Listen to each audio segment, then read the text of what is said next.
मुझे आशा है कि आपने ये जो बजट पेश किया है 2024 और 25 का जुलाई का, उसमें आपने खुद कहा है, निर्मला सीतारमण जी ने कहा है कि हमारा एक्सपेंडिचर कितना है, 48.61 लाख करोड़, और वो खुद कहती है कि खर्चा कितना है, 48.61 लाख करोड़। सीतारमण जी खुद कहती है हमारा रेवेन्यू, आमदनी कितनी है, 37.01 लाख करोड़, यानी आप 10 लाख करोड़ से ज्यादा का घाटे का बजट आप पेश कर रही हैं। देश के अंदर प्राइमरी डिफिसिट है, फिस्कल डिफिसिट है, रेवेन्यू डिफिसिट है, और भारत की जनता, अगर आपका ये इतने बड़े घाटे का बजट है तो आप world bank, IMF, international monetary fund से पैसा लेंगे, और वो पैसा आप कहाँ से अदा करेंगे, रेवेन्यू से, आमदनी से। इसका बोझ किसके ऊपर पड़ेगा, भारत की जनता के ऊपर पड़ेगा।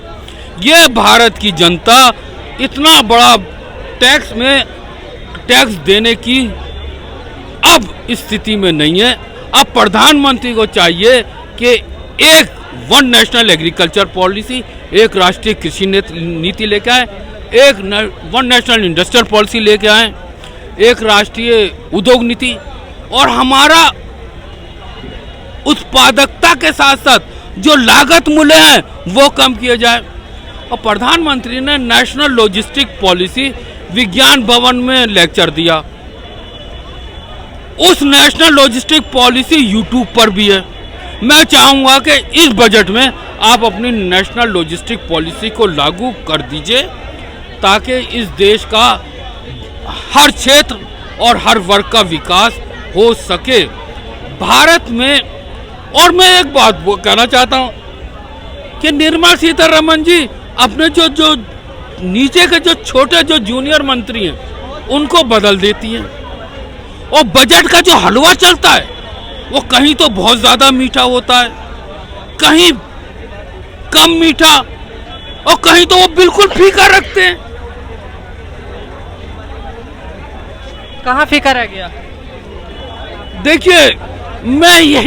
देखिए मैं किसी पार्टी या उसका नाम तो नहीं लूँगा, ना मंत्री जी का नाम लूँगा।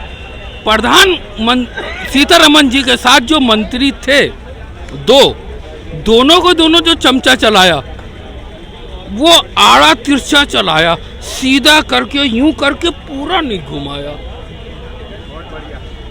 जिससे हलवा जो था वो पूरा मीठा नहीं, हर एक को मीठा न मिला, और जो बादाम और पिस्ते थे वो एक तरफ छोड़ दिए गए थे।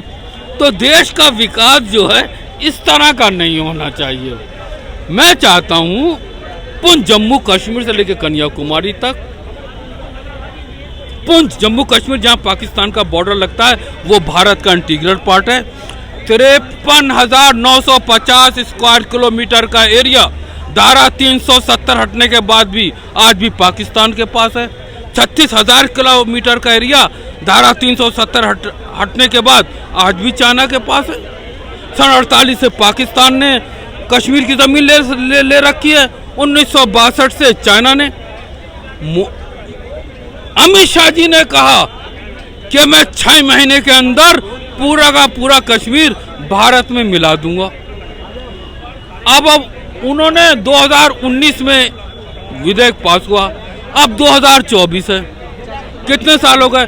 तो हम चाहते हैं कि आज ज़रूरत इस बात की है, जो इलेक्शन कमीशन